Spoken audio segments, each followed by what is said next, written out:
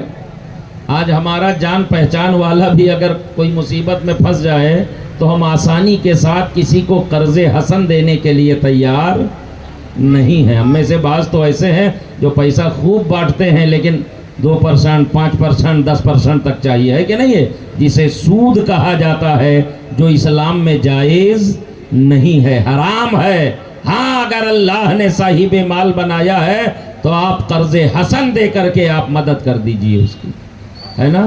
تو اس نے کہا مجھ پر 3000 درہم قرضہ ہو گیا ہے اور میں بڑی امید لے کر کے آیا ہوں کہ آپ میری مدد کر دیں. کیا کہا؟ بڑی امید لے کر کے آیا ہوں کہ آپ میری مدد کر دیں. سیدنا صدیق اکبر نے سنا اور سننے کے بعد کہا میرے بھائی جس امید کے ساتھ تو آیا ہے حالت یہ ہے کہ خود میری زندگی فاقے پہ گزر رہی ہے, بے شک میں تیری کوئی مدد نہیں کر سکتا ہوں. اس آنے والے شخص نے کہا امیر المومنین بڑی امیدیں لے کر کے آیا تھا, یہ سنا تھا کہ مسلمانوں کے امیر بڑے رحم دل ہیں.